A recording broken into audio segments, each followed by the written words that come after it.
सरकार ने समय रहते जो प्रोसीजर अडॉप्ट करना चाहिए था, क्योंकि बरसात के सीजन से पहले नियम ये है कि जून 30 तक सभी नहरें, खाड़े, ड्रेन सबकी सफाई होनी चाहिए, माइनर, और जो ड्रेन है उनके बांध मजबूत की जाती है।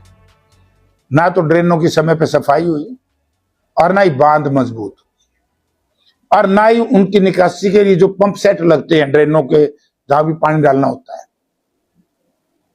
वो समय पर चले, ना बिजली के कनेक्शन हुए। तो किसान की हालत बहुत खराब कर दी इन लोगों ने। अब समय रहते तो संभाला नहीं, अब विचलित होगी सरकार, तो सरकार दोषी है इसमें। और हमने कहा भी है कि किसान को मिनिमम एक सीजन का 50,000 रुपए तो मुआवजा देना चाहिए। और शहरों के अंदर तो मैं जिस दिन कारपोरेशन की मीटिंग थी उस दिन कहा था कि आपकी शहर की क्यों तैयारी नहीं है।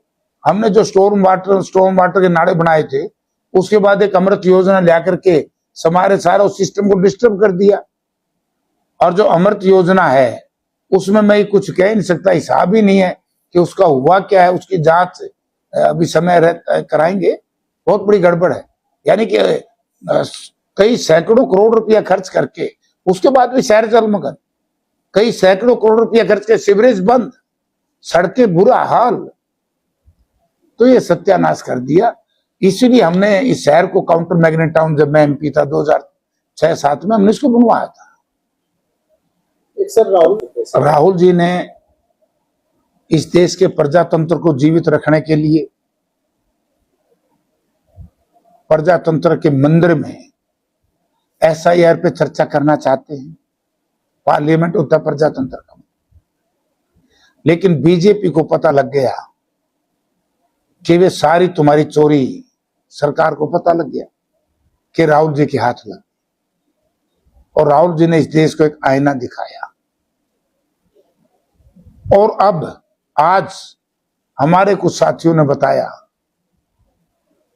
कि लोकसभा के चुनाव से पहले एक विधानसभा क्षेत्र में 9,000 वोट बढ़े, एक के घर में ज्यादा वोट हैं, और विधानसभा के चुनाव से पहले 7,000 वोट बढ़े।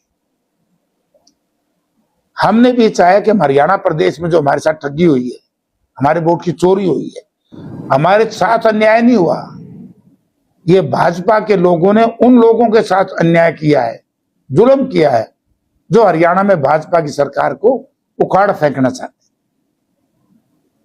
तो ये जो गुस्सा बढ़ रहा है कई दिन से, इसलिए बीजेपी का कोई भी नेता इसका सामना करने के लिए तैयार नहीं। एक बात है कि दीपेंद्र सिंह हुड्डा, हम लोग वहीं थे।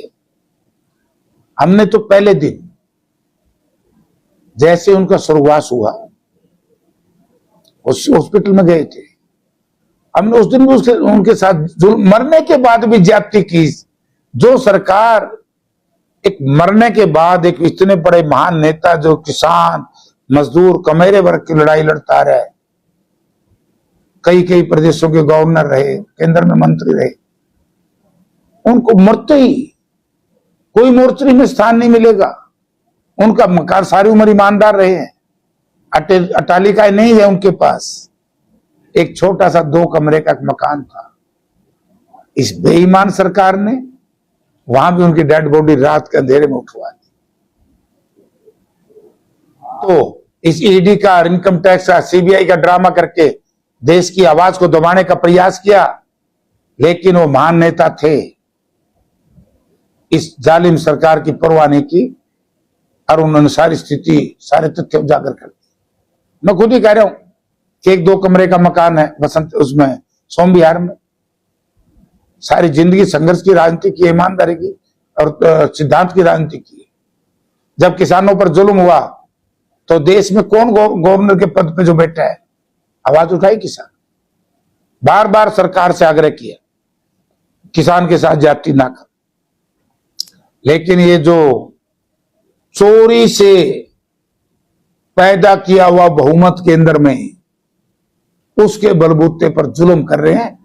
वरना 2024 में भाजपा नीत सरकार नहीं बन सकती।